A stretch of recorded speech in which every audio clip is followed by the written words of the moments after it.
Hola a todos, este es Zuko, el zorro curioso.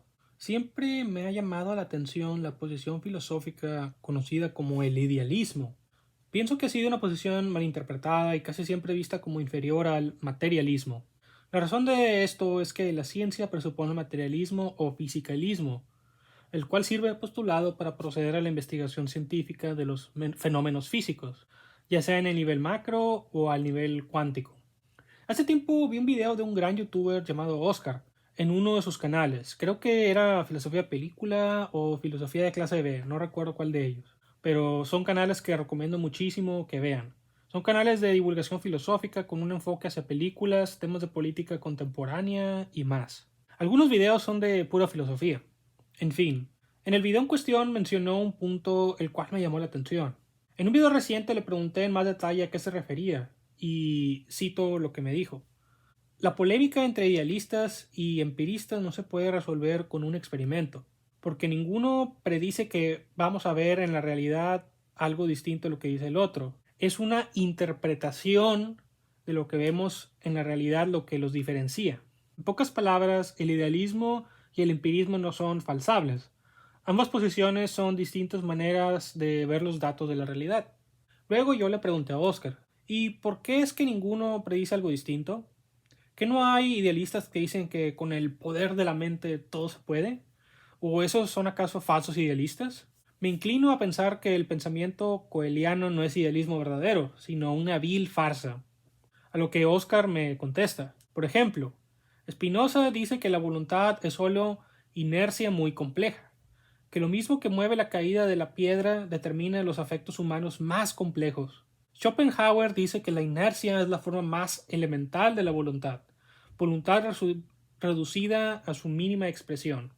Ahora, si les preguntamos a Spinoza y a Schopenhauer qué va a pasar si dejamos caer una roca o lo arrojamos una roca a alguien que tiene tiempo suficiente para esquivarla, ¿qué creen que va a ocurrir? Los dos nos van a responder que creen que la roca va a caer al suelo y que la persona agredida va a esquivar la piedra, y quizás nos la devuelva.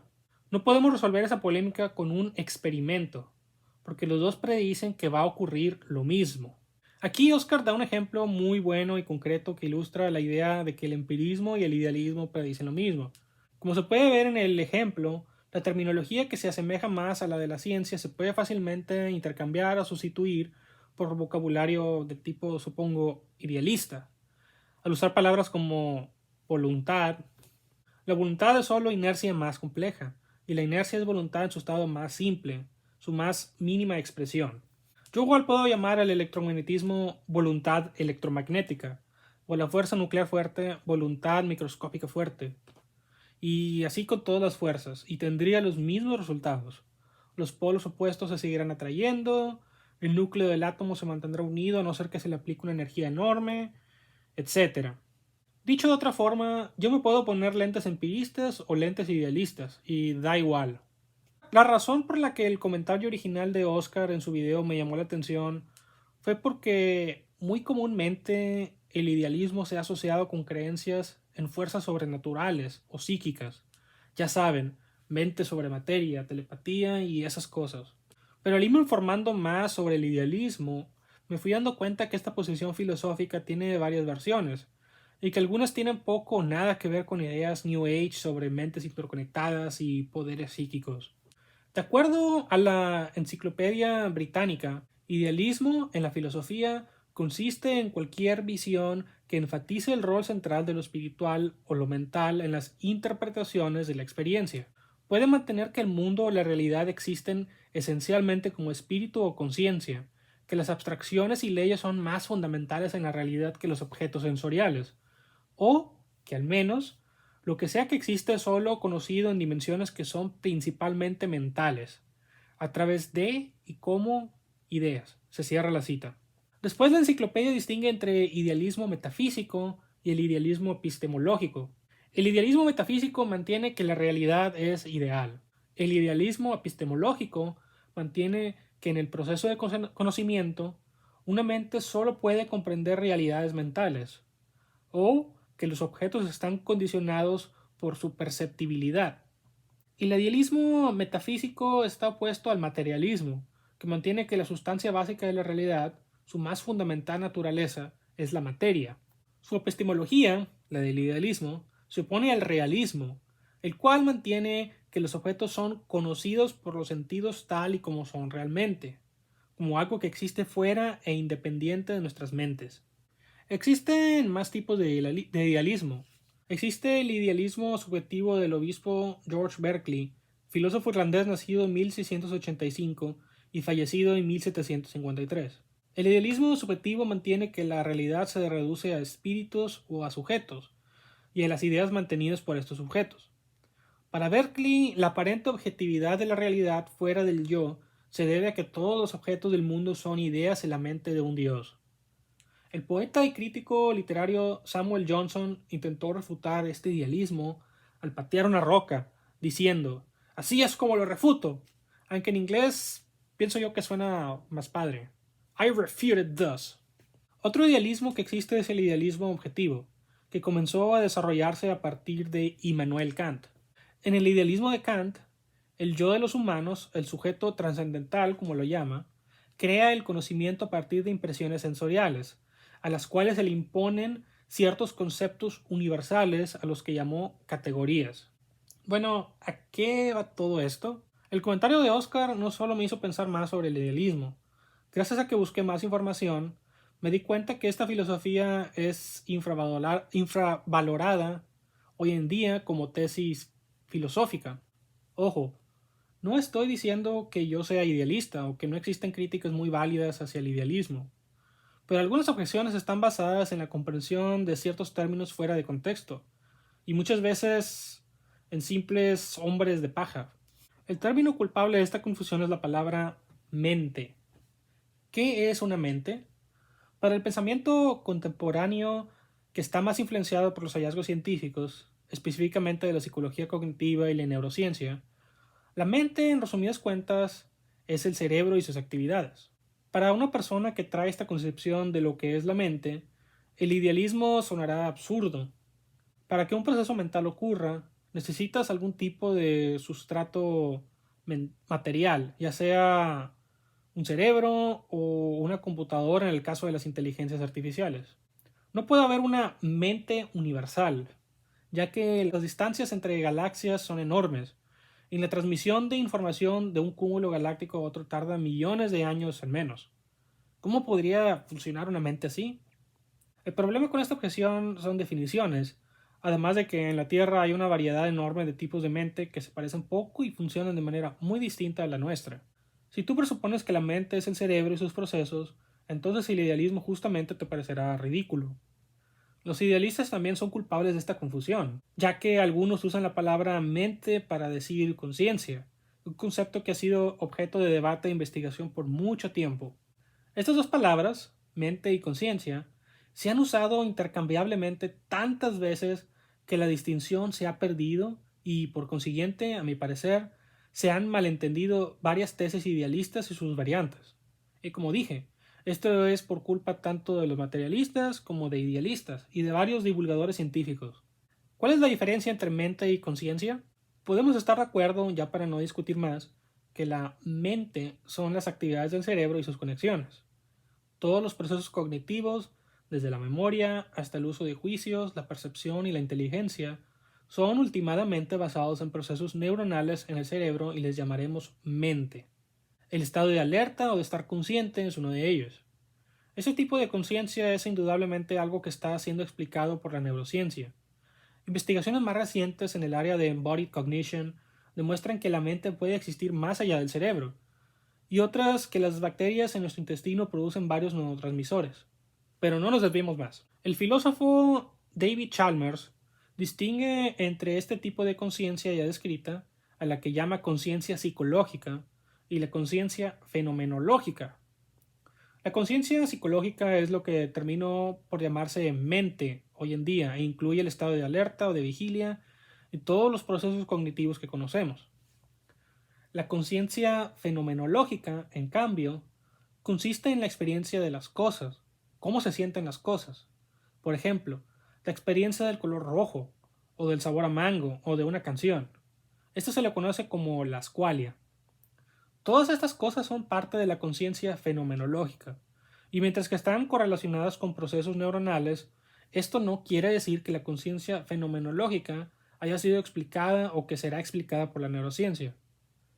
Esto es aún un área de fuerte debate e investigación. Yo en lo personal aún no logro ver la conexión entre luz con una longitud de onda de cerca de 700 nanómetros y la experiencia del color rojo, o la rojez del rojo.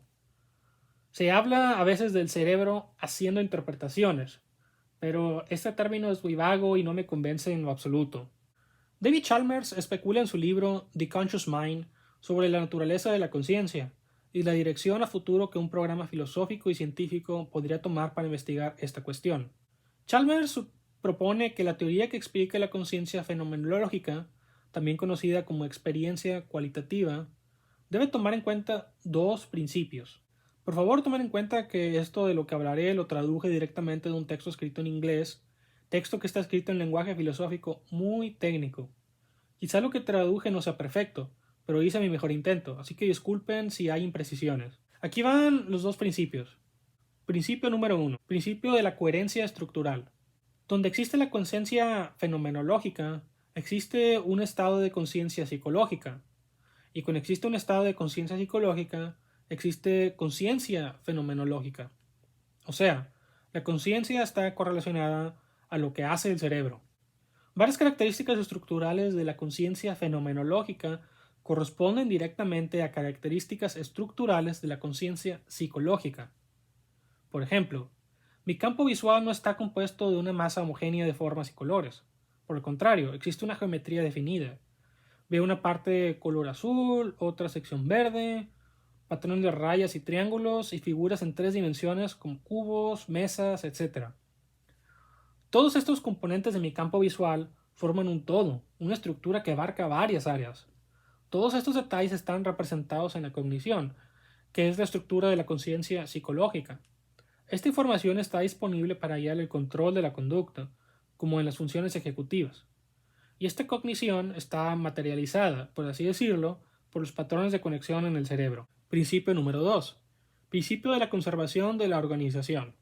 La conciencia fenomenológica surge a partir de la organización funcional del cerebro, de la organización causal abstracta que incluso puede ser realizada por otros sistemas no biológicos.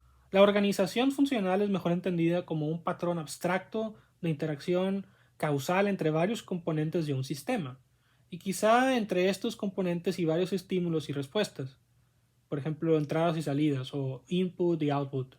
El principio de la conservación de la organización es entonces el siguiente. Dado un sistema que tiene experiencias de conciencia fenomenológica, entonces cualquier sistema que tiene la misma organización funcional tendrá las mismas experiencias en manera cualitativa. Es decir, tendrá la misma conciencia fenomenológica, experimentará las mismas qualias. Mientras un sistema tenga la organización funcional necesaria para la conciencia fenomenológica, esta existirá sin importar si hablamos de una computadora u otros sistemas abióticos.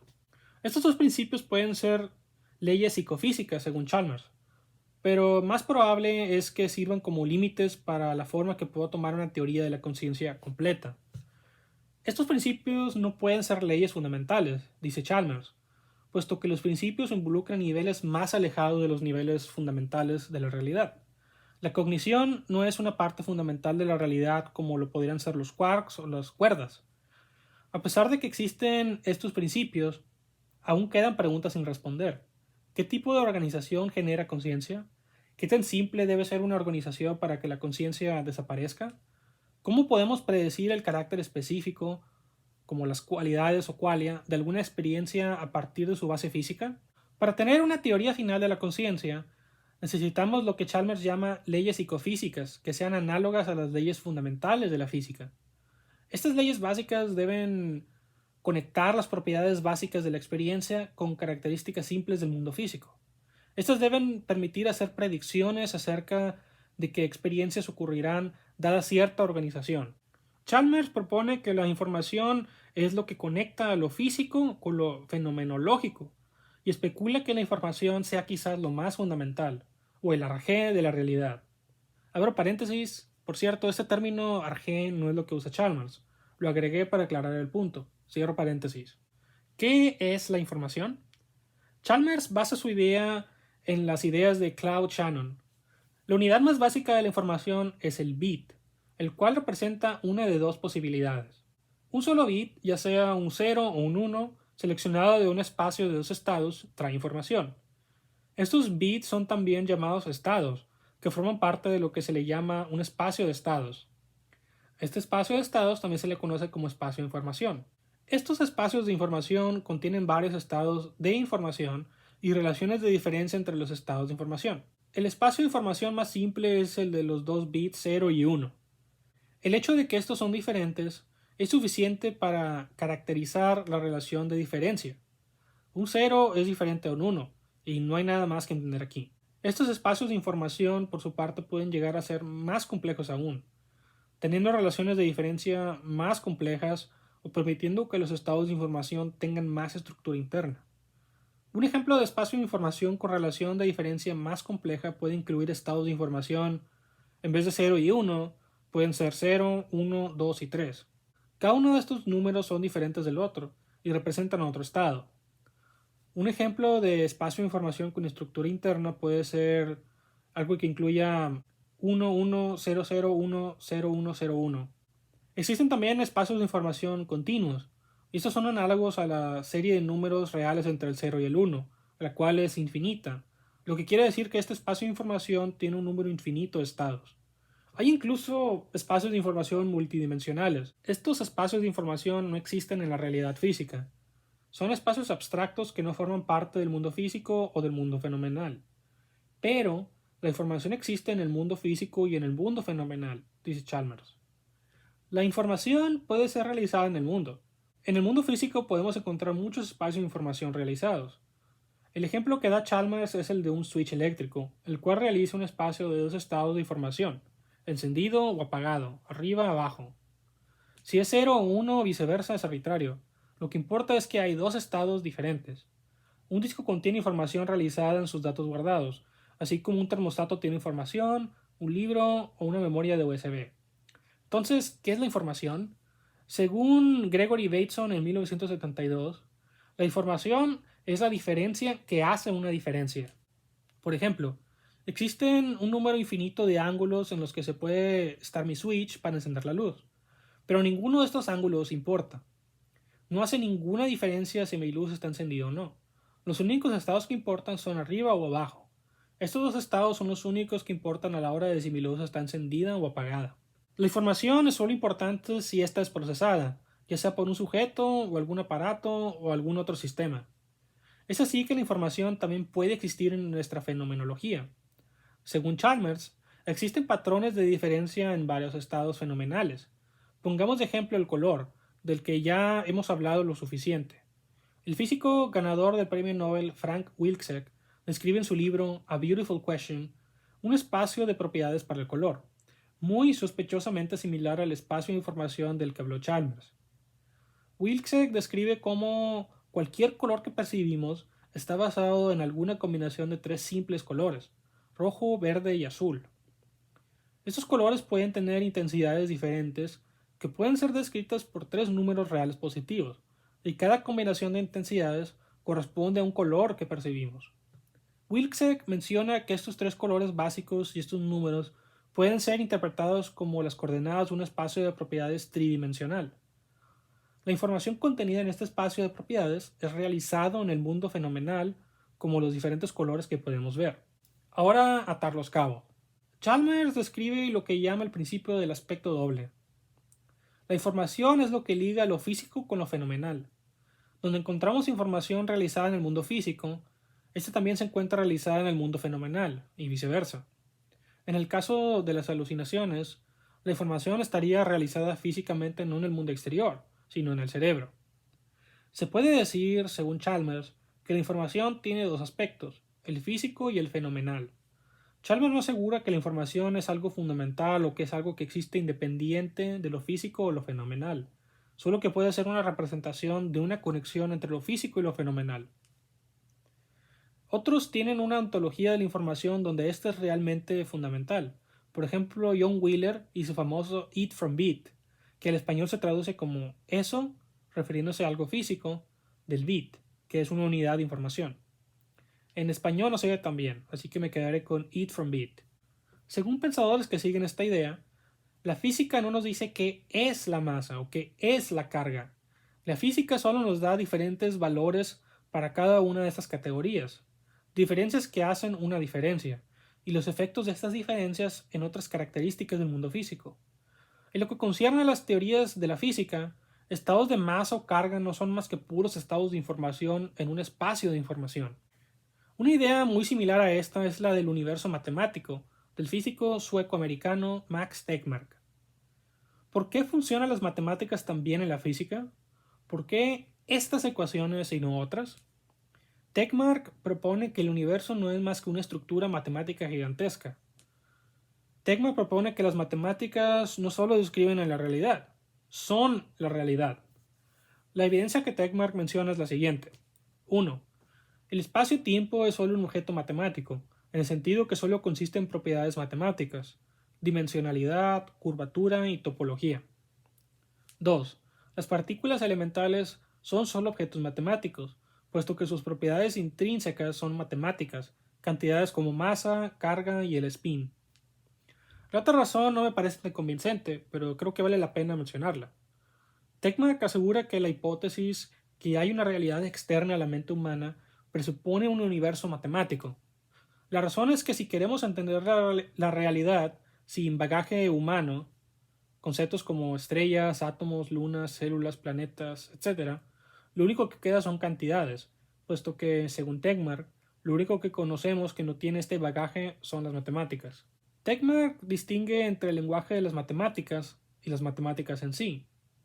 2 más 2 es 4, 2 plus 2 equals 4, significa lo mismo. Como queramos llamar estas relaciones o qué símbolos queremos usar es irrelevante. La relación es independiente de cómo la queramos describir. Nosotros somos parte de esta estructura matemática. Cada una de las partículas que nos conforman trazan una trayectoria en la topología del espacio-tiempo. El universo matemático de Tegmark es eternalista, es decir, el pasado, presente y futuro existen. El cambio es ilusorio como en la ontología de Parménides, o el universo bloque. La estructura matemática que es nuestro universo es una de tantas que existen en un multiverso matemático, con otras estructuras matemáticas con diferentes leyes o relaciones fundamentales.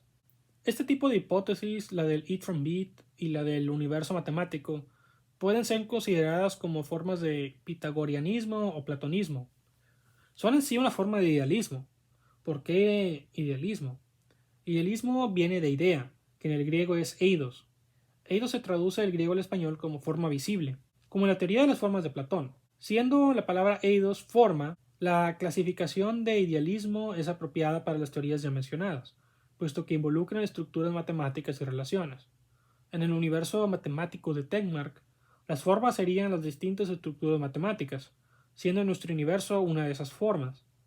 Las relaciones del universo de información de Wheeler llegan a formar una estructura matemática en sí, siendo también una especie de forma. En el diálogo de Timeo, Platón describe cómo el universo fue creado por un demiurgo, usando como modelo las formas eternas que ya existían antes de este demiurgo. Estas formas no fueron creadas por nadie, no son las ideas de ninguna mente. Todo en el universo del Timeo proviene de átomos triangulares, que al juntarse forman los 5 sólidos platónicos: el tetraedro, el cubo, el octaedro, el dodecaedro y el icosaedro. El tetraedro conforma el elemento del fuego, el octaedro al aire, el icosaedro al agua y el cubo a la tierra. El dodecaedro fue reservado para la forma del universo entero, siendo así el universo de Timeo una estructura matemática, justo como en la teoría del universo matemático de Tegmark. Con la excepción de la Tierra, los elementos pueden transmutarse de uno a otro dependiendo que tantos triángulos estén presentes. Teniendo ya varios exponentes del idealismo, podemos encontrar varias características en común. 1. Enfatizan la inmaterialidad de la realidad. 2. Involucran una visión en donde las matemáticas son fundamentales: topología, relaciones entre diferentes cantidades, información, bits y los sólidos platónicos y triángulos del Timeo. 3. Con la excepción de la teoría de Tegmark, la conciencia juega un papel importante en estas teorías. 4. La más importante en mi opinión. Ninguna asegura que podemos manipular a la realidad de manera voluntaria usando la mente, como aseguran los parapsicólogos. Incluso Wheeler se puso a que la American Association for the Advancement of Science incluyera a la parapsicología en la asociación. Su propuesta fue rechazada últimamente.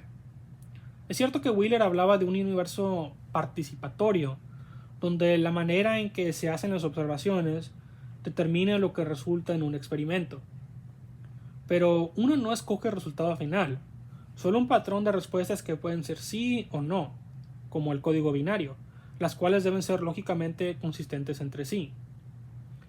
Hay también diferencias, y esto importa mucho.